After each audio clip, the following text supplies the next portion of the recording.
Bonjour à tous, j'espère que vous allez bien. Alors aujourd'hui, j'ai envie de partager avec vous une petite réflexion parce que en cette période de confinement, la plupart d'entre nous ont beaucoup de temps.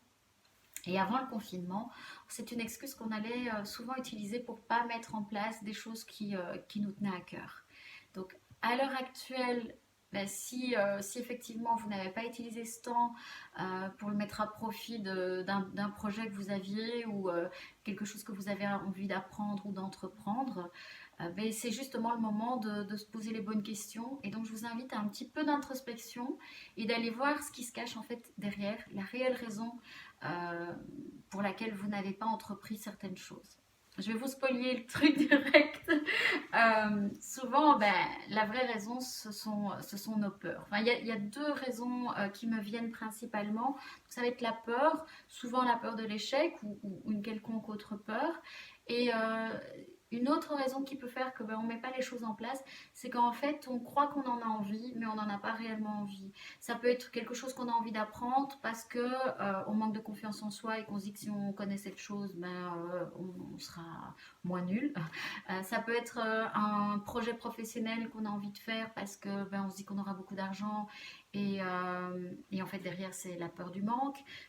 Voilà, donc l'idée c'est d'aller un petit peu de jouer à cache-cache et d'aller chercher les vraies raisons qui font qu'on n'entreprend pas des choses qui nous tiennent à cœur ou en tout cas qui on croit qui nous tiennent à cœur.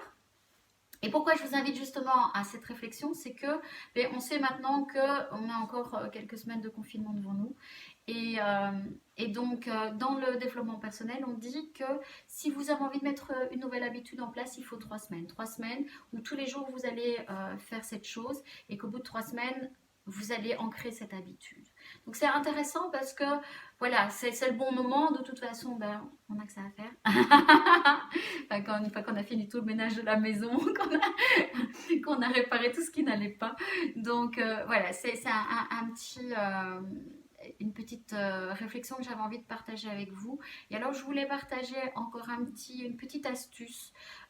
C'est quelque chose qui m'a beaucoup aidé, c'est quelque chose qui m'a permis de mettre en place la maison Coquelicot et de recentrer sur ce qui me faisait réellement vibrer et ce que j'avais envie, c'est l'exercice de la baguette magique. Donc c'est un exercice tout simple, c'est vous recevez une baguette magique, elle est magique, à part des super pouvoirs, le don d'ubiquité, la possibilité de se téléporter, je dirais, elle est magique, vous pouvez faire ce que vous voulez avec.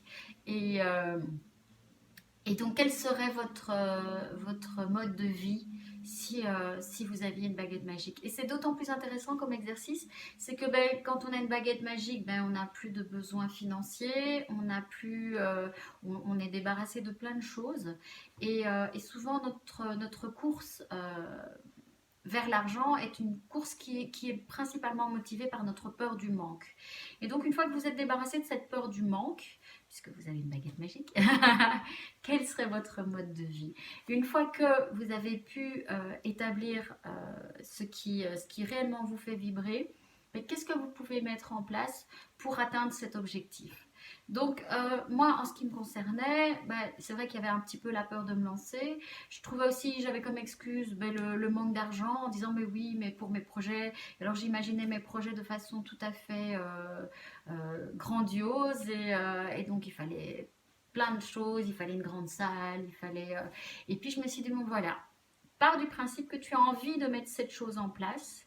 Qu'est-ce que tu peux faire avec les moyens du bord? Et à partir du moment où je me suis posé cette question, en fait, tout est venu naturellement, mais vraiment en quelques, enfin toutes les solutions étaient là en quelques jours, en quelques semaines, et donc c'est un exercice qui m'a vraiment beaucoup aidé et que j'ai envie de partager avec vous parce que voilà, quand on a quelque chose qui marche bien, il faut partager.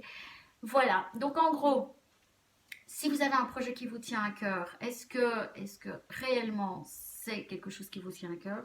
Et puis sinon, mais pourquoi ne pas l'avoir entrepris jusqu'à présent? Et puis, qu'est-ce que vous pouvez faire pour le mettre en place? Voilà, profitez un maximum du temps que vous avez pour l'instant. Et puis, prenez soin de vous, vous le méritez. Je vous embrasse très fort et à très bientôt.